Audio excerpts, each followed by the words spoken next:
Hey everyone, it's QuickyBaby and welcome back to World of Tanks, and today I'm going to be showing you how I like to dominate inside my light vehicles, and what better game mode to show you how I like to do that than inside the ranked version of World of Tanks, where everybody should be trying to be as competitive as they can possibly be, right? Alright, so firstly, get the self-propelled guns on your side. Now this is very important in ranked. Inside the random queue, the self-propelled guns might look at you a little bit funny, but even if you can get 1 out of 3 or even half of them to be able to assist you, let them know where you're going to get early spots. Ping the map. Don't over ping the map, but just let them know where they should pre-aim where you're initially going to spot. So we're playing on Westfield here, and I can tell you that by far the most important location of this map is to win the south. So you can see, I know, I want to get forwards, I want to try and get into this bush line around here, pull back behind the bush to shoot through the bush to make sure I'm no longer spotted, or not going to be spotted, and just get starting to weaken up these mediums. I'm calling in the bomb squad, so to say. I was thinking about tracking the TVP, but instead I decided to just get the little bit of extra damage onto the Leopard. And now it looks like I'm going to be spotted, so it's time to use the mobility of the EBR. Now look, the EBR, it's an aggressive vision tank, but if you set it up in the following way, you can also do pretty good spotting at decent distances.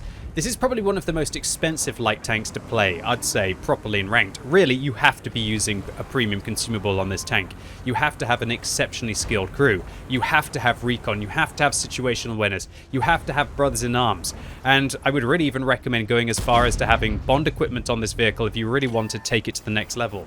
See, Wargaming, when they rebalanced the EBR, they tried to push it as far down as they possibly could with regards to the view range nerf from 350 down to 340, I believe, to make it so this thing couldn't be that all-purpose crazy vision tool in World of Tanks.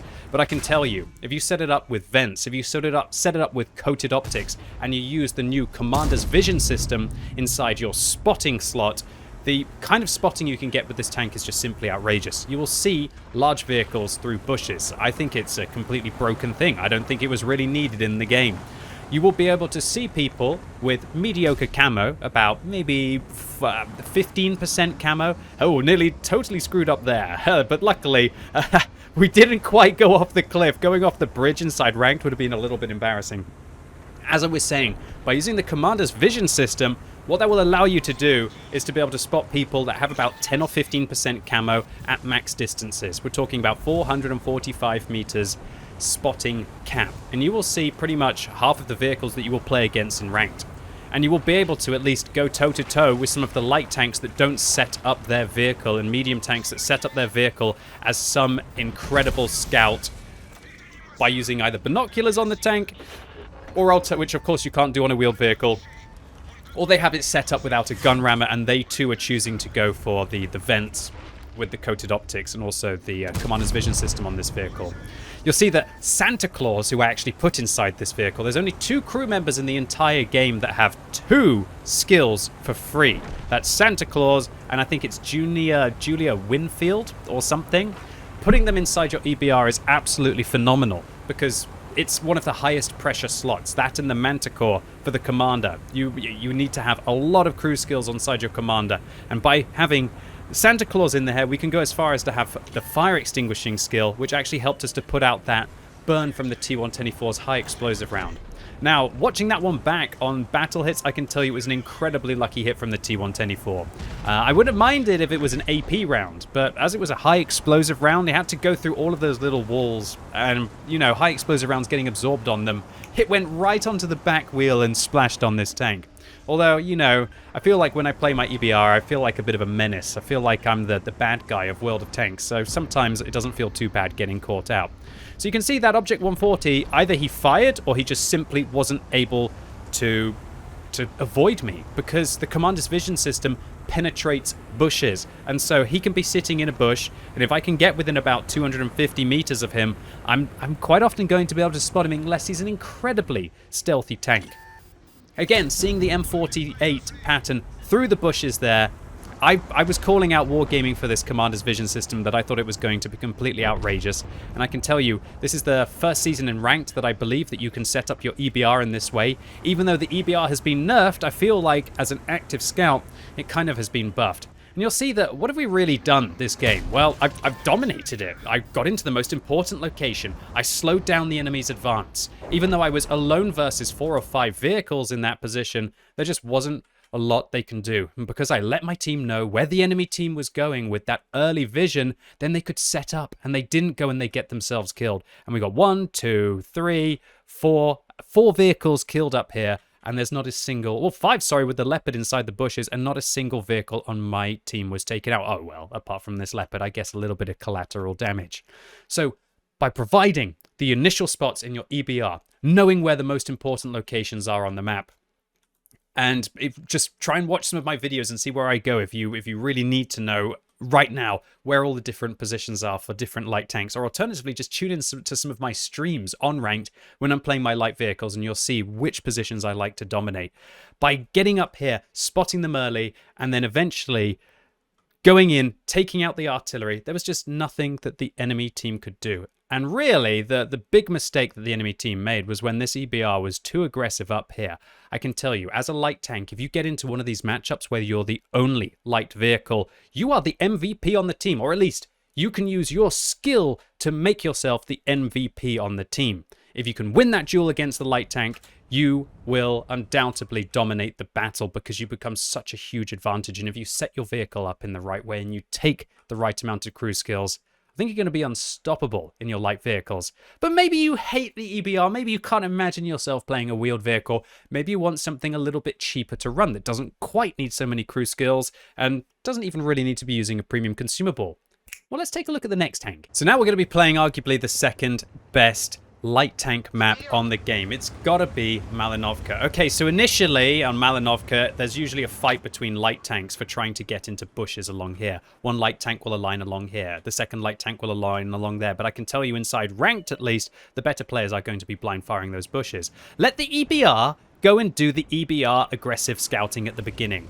Use your T100 LT, which is what I'm going to be focusing on obviously in this game as I'm going to be playing it, to be able to possibly try and dominate another one of the most aggressive locations and also most dominant locations you can get into. I'm going to show you basically almost a play which I would say, if you can get here, will win at least 80% of your games. And I'm not exaggerating. If you can get into this position inside a light tank, and ranked is no exception, there's not really too much the enemy team can do. Just think about this position. TVP stopped from here. T110E4 caught inside their base. Enemies going up towards the hill, you're also going to get vision on them. In fact, the EBR on my team knows that I am doing so much work right now that I guess he's a little bit jealous, and so he feels like, oh, I've got to up the ante. I've got to try and get some of the vision too. Nah, go do your little EBR things. There's EBRs, they've got really good speed. They're really good at being an active spot.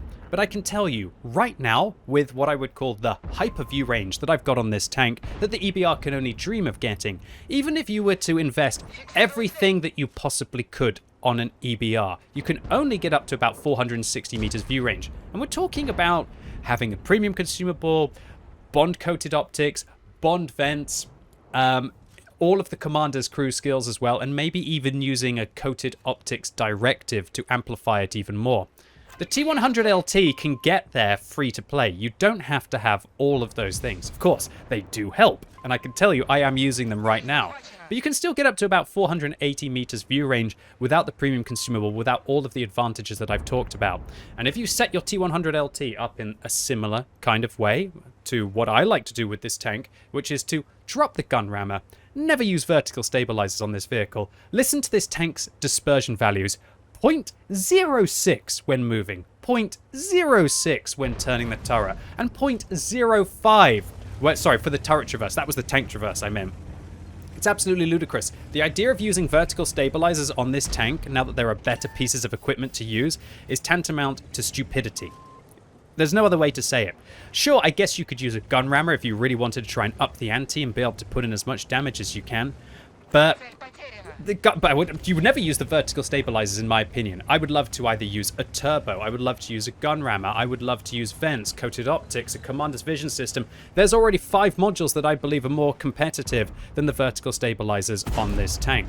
And by Not using them, you open yourself up to having that extra slot, and my preferred setup on this tank is to try and boost the view range of it by using coated optics, vents, and a commander's vision system inside the vision slot. And I can tell you, people can't sit up in those bushes anymore. The Progetto getting caught out. We can see that this T100LT on the enemy team, he's doing a good job actually. He realizes just how dominant my location is, and he's trying his darn hardest to try and stop me from dominating this game. But all it will take now is one artillery shell, or alternatively one shot from one of the medium tanks or the auto-loading heavies up on top of the hill to get him out the game. And then, as I said in my last battle, if you can get the light tanks killed, then how can the enemy team possibly have a chance of being able to outspot you? And this is what is so strong about setting up your light tanks to be able to become the masters of vision. Sometimes you'll end up on Himmelsdorf, and you will definitely struggle more in a light tank setup this way than you would do in a light tank that was probably set up with a gun rammer and vertical stabilizers and vents and all of those kind of funky things.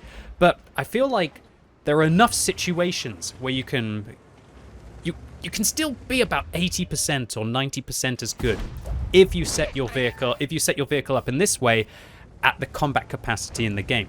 But what you achieve by focusing on the view range on this tank and taking it up that 10 or 20% just gives you this area of immunity where you are just so much better than the enemy's vision that you can play around in it safely, and you can focus on all of the other lovely things that you want to try and put your mind towards when you're in these kind of stressful situations, like taking into account what the enemy's hit points are. Will you be able to get some vision on a certain vehicle from this certain position?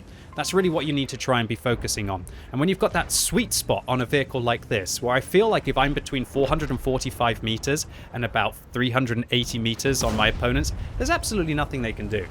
So we actually get caught out there a little bit by the Progetto, but whoa, the T100LT actually has armor. Look at this pancake of a tank. Does it really look like this vehicle should have existed? I'm not so sure. All I can say is that I love using this thing in World of Tanks. I'm looking forward to getting it onto my free-to-play account, and it's one of my hot picks on my main account as well for just getting consistent chevrons. Now, I'm very surprised there that I actually get spotted. I guess there's some kind of a Progetto up in this kind of weird corner here. The only way that I could have probably got spotted if there's a Progetto. So I'm marking out the map, I'm letting my team know where I'm going, and I'm hopefully going to get that Progetto that shot me in the side. There he is. Some kind of freaky vision there. Why are you up in that position? But it is actually quite strong when I think about it, because if you can get all the vision on the top of the hill, you can actually manage to get some really good spotting there. But right now, it's about the hero push. Communicate with your team. You see, I say, I rush. I'm not talking about being a Russian tank. This is going to be a Russian tank that will be rushing in to try and get as much of the vision at the end of the game as possible. Look at this. We're just spotting them through bushes. This is really where the commander's vision system is just so crazy. And by using my knowledge of the game, where I know that I can shoot from behind the bushes to not be spotted, you can do some outrageous things. So as threat spying at the back, we've got to react as quickly as we can, try and focus on where the threat is. Maybe I can use the Conqueror gun carriage to be able to avoid some shells from the Progetto, or alternatively, maybe I can just continue to shoot them. And you can see that you don't need to have the vertical stabilizers on this tank. We're now up to 10,000 spotting. Will we be able to get more? Yes, we will. 11,000. Make that nearly 12,000 spotting in under 7 minutes inside a ranked battle, albeit on Malinovka, which is one of the best light tank maps in the game. I'd say the second best after Prokhorovka. Or even if you spawn south and you use the position that I showed you, probably the best map for a light tank. So not too much to show here for these two vehicles. We finish number 1 on experience. We're doing less than 1,000 damage because in the EBR we did 7,500 spotting. And we make a decent profit with or without a premium account, although take into account that I was using premium consumables on the vehicle, which were not included in the final tally. Next up in the T100LT, we actually managed to get 12,323 spotting. That's not something that you say every day, right?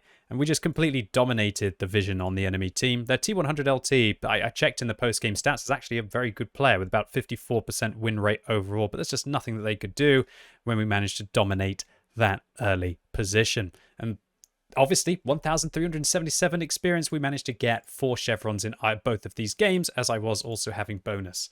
Even though we did resupply our premium consumable, we would have still made a profit without a premium account in the T100LT game. And as I said during the gameplay, that the T100LT is a much cheaper vehicle than the EBR105, and it's also a much friendlier vehicle to be able to play. I think the EBR105 has probably got a slightly higher skill cap than the T100LT. But the problem is that when you play the EBR105 inside ranked, you will get matched up against EBR105s, and you're going to have to win that duel against sometimes very experienced players who may or may not have that vehicle fully tricked out.